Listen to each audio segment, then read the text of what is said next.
Hello everyone, welcome or welcome back to my channel. Today I am here with my Christmas tree to discuss the 2025 releases that I am the most excited about. So the first one, I'm going to start with the one that, as of when I'm filming this, doesn't have a specific release date that I can find. And then I'm going to go in chronological order by month. So the first one is Breathe With Me by Becca Mack. This is, I believe, the 5th book in one of her, what's the series even called?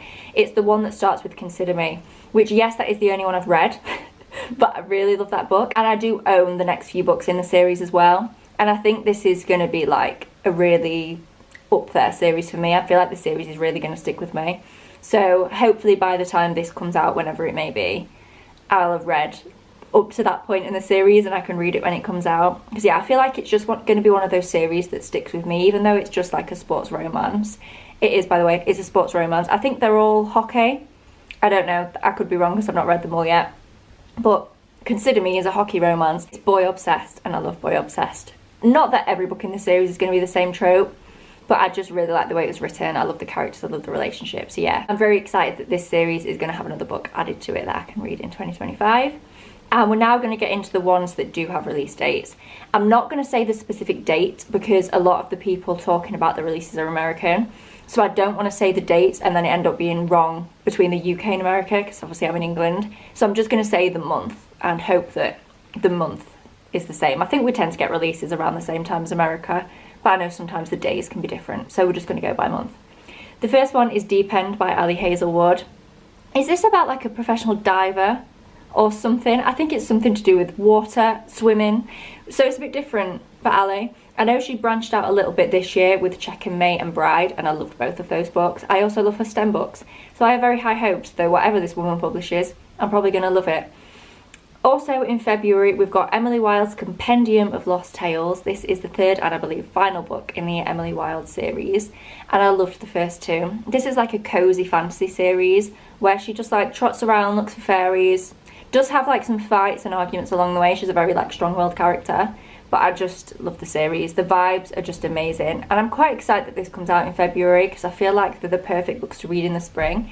So when it comes out in February, I might keep hold of it for a couple of months and then read it in the springtime. I think that'd be perfect. Moving on to March, we've got a couple of books in March again that I am obviously excited about. That's why they're in this video. The first one is Wild Side by Elsie Silver, the third book in a new series. Have I read the first two? No, I do own them though, and I think I'm gonna love them. I love the Chestnut Springs series. I love, you know, their kind of whole cowboy romance. And I know these aren't cowboy romances, so I'm actually quite excited to read something still by Elsie Silver, but see how she does like that's not a cowboy romance. So I think I'm really going to love it. They are still like small town romances, so I'm expecting quite a few similarities like between the vibe of Chestnut Springs and the vibe of this new series. And again, hopefully I'll read the first two before March so I can read this one when it comes out. And then next in March, I think this is honestly one of the ones on the list that I am the most excited about. And it is Sunrise on the Reaping by Suzanne Collins. It's basically a Hunger Games book. I believe it's Haymitch's story. Obsessed. I have been wanting Haymitch's story. I wanted Haymitch's story when we got Snow's story. I don't care about Snow's villain origin story. I mean, I still ate the book up and love the film. But if I could have chosen, I would have chosen to have Haymitch's story first. But we trust in the Queen, that is Suzanne Collins, that she knows what she's doing. I am so excited. I will be reading that like on release day when it comes out in March. I am so excited. I am such a Hunger Games girl. To this day, I have always been a Hunger Games girl and I will always be a Hunger Games girl. So I am so excited for that one, beyond belief. The next one again, I am so excited for, and we'll probably read it like as soon as it comes out. And it is Watch Me by Tahira Mafi. It is in the Shatter Me universe. I believe it happens 10 years after the end of the last Shatter Me book. I don't know if it's about the same characters or if we're going to meet some new people. I don't know. I don't really want to read too much into it. I just want to go into it a bit blind. I am nervous in the fact that the Shatter Me series definitely went off the rails a bit towards the end. Like, let's be real. The end books in that series were not the same vibe and level as the ones near the beginning. It's usually the other way around, but I feel like the plot just went off the rails. But hopefully Tahira Mafi's had a bit of time to calm down about the plot of the Shatter Me series, and hopefully this one will be more in keeping with the early books in the series. Also did I say that was coming out in April? I can't remember. April is a busy month, like a really busy month. Also in April, we've got Great Big Beautiful Life by Emily Henry. I was a bit scared by Emily Henry there for a bit because I didn't love Happy Place, but Funny Story was a 5-star. That book spoke to my soul. So I'm back on the Emily Henry train and I'm really excited to see what this book is about. I like to go into Emily Henry books quite blind because I know she's probably going to like traumatize me and call me out anyway, so I might as well go in like not knowing in which way she's going to do that. So I don't know what this one is about because I just don't know, kind of spoil it for myself. The next one, also in April, is Fearless by Lauren Roberts, the third full-length book and the final one I think in the Powerless series. I don't know the name of any of these series. It's probably not called the Powerless series, but the first book is called Powerless. So far we've had 2 full-length books and then the novella, and this is the third and final book. The second one was like fine. I enjoyed the process of reading it, but it was definitely like it had middle book syndrome. So I am so excited for the third one. I'm really hoping she does something special with it. Like, I think this series has so much potential, but it's just not hitting it for me yet. The first book, again, it was fine, but it didn't live up to the hype for me. So I'm really hoping she does something good in this third book that makes me be like, yes, I love this series. This was a favourite series for me, because currently it's like on the precipice. I love the vibe. I love the like nostalgia to like throwing back a little bit to like the Hunger Games kind of vibes, but it just needs to do something special to kind of cement itself as a favourite for me. Also in April, we've got Wild and Wrangled by Lila Sage, the 4th book in the Rebel Blue Ranch series. I actually know the name of that one. Are you proud of me? This is, again, a cowboy romance series. Really quick, short, easy reads. Kind of has a similar vibe to the Chestnut Springs series, but definitely not as in-depth. It's more of like a fun vibe kind of series. There is some like deeper things in there as well, but just with the books being a bit shorter, you know what I mean? It's just kind of, we're here for a good time, not a long time. And sometimes you just need that kind of series. Next 2 books, also in April. The next one is Rewind It Back by Liz Tomford. This is the 5th book in the Windy City series, and this series has grown on me.